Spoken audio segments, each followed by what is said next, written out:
अली बाबा और 40 चोर। बहुत साल पहले पर्सिया के एक शहर में कालीन का एक व्यापारी रहता था। उसके 2 बेटे थे, कासिम और अली बाबा।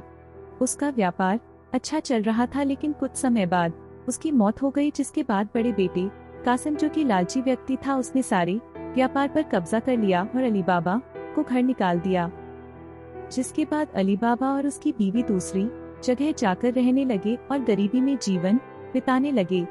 अली बाबा जंगल में लकड़ियां काट कर बेचता था और अपनी बीवी और बच्चों का पालन पोषण करता था।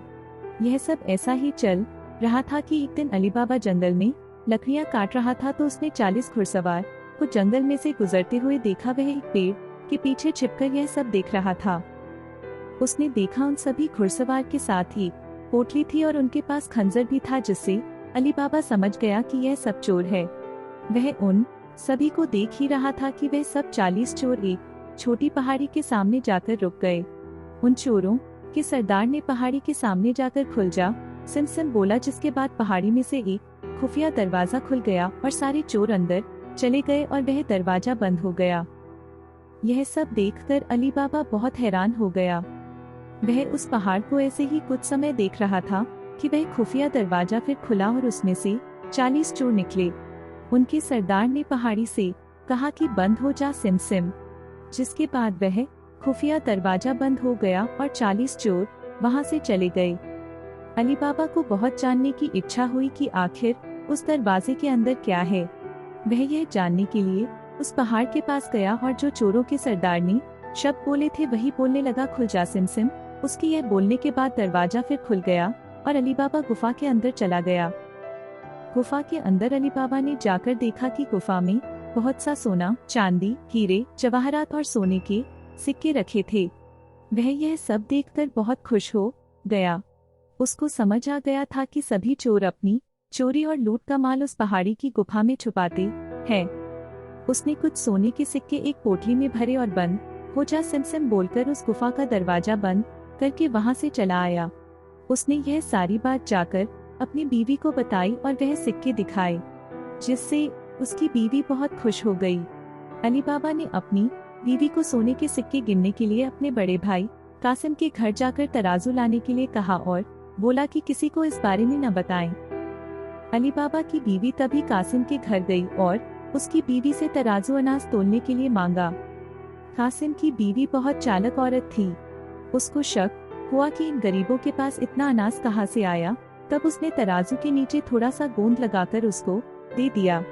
रात को अली बाबा और उसकी बीवी ने सोने के सिक्के तोले और सुबह वह तराजू कासिम की बीवी को लौटा दिया। कासिम की बीवी ने जब तराजू उल्टा करके देखा तो उसको एक सोने का सिक्का उसमें चिपका हुआ मिला। उसने यह बात अपने पति को बताई। यह बात सुनकर कासिम अपने भाई अली बाबा के पास गया और उसको सहानुभूति दिखाकर उससे सारा राज जान लिया।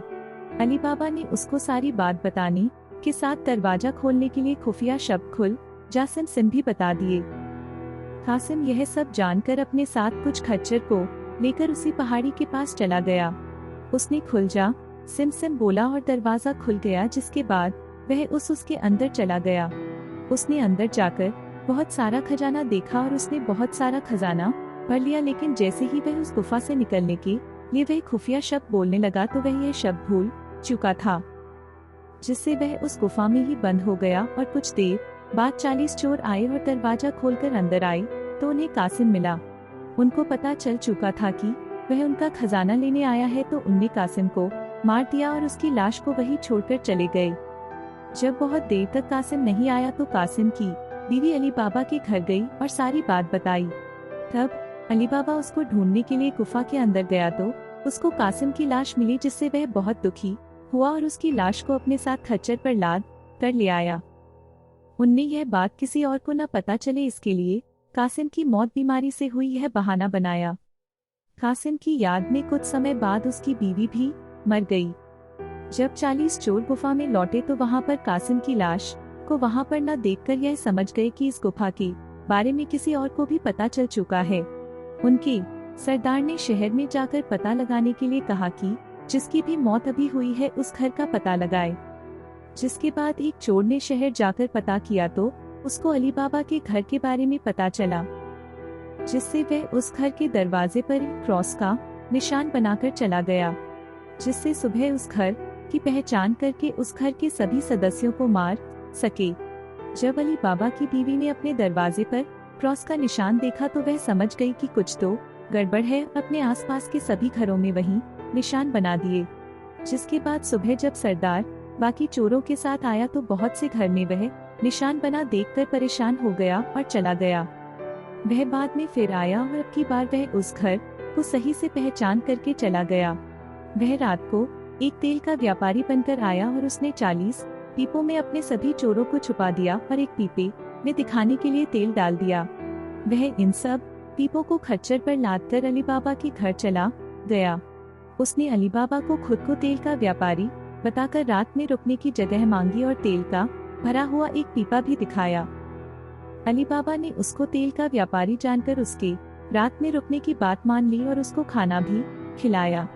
लेकिन अली बाबा की बीवी को उस पर शक हुआ तो उसने उसके पीपों को चेक किया और उसको थोड़ा ठकठका कर देखा तो उन सभी में से चोरों की आवाज आई। तब अली बाबा की बीवी ने तेल का भरा हुआ पीपे में से तेल लिया और उसको अच्छे से गर्म करके उन सभी 40 चोर वाले पीपों में डाल दिया, जिससे उन सभी चोरों की मौत हो गई। जब उनके सरदार ने रात में आकर अपने चोरों को बाहर निकलने की आवाज दी तो कोई आवाज नहीं आई, जिससे उसने पीपा खोलकर देखा तो सब चोर मरे हुए थे। यह देखकर वह बहुत डर गया कि अली बाबा उसको बिना मार डाले, इसी डर के मारे वह वहां से भाग गया और बहुत दूर चला गया।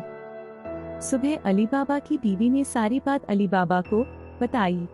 अब वो 40 चोर के सब खजाने का मालिक केवल अली बाबा ही था और जिससे वह बहुत अमीर हो गया और खुशी खुशी अपने बीबी और बच्चों के साथ रहने लगा। मॉरल ऑफ द स्टोरी, कहानी से सीख डैश। इस कहानी से हमें यह सीख मिलती है कि हमें कभी भी लालच नहीं करना चाहिए। जिस तरह कासिम एक लालची व्यक्ति था जिसने अपने भाई से व्यापार छीन लिया और खजाने के बारे में पता चलने पर अकेला ही सारा खजाना लेने चला गया। आपको यह कहानी कैसी लगी नीचे कमेंट करके बताएं और इसी तरह की रोचक और अलबेली कहानियां देखने के लिए इस चैनल को सब्सक्राइब करना ना भूलें।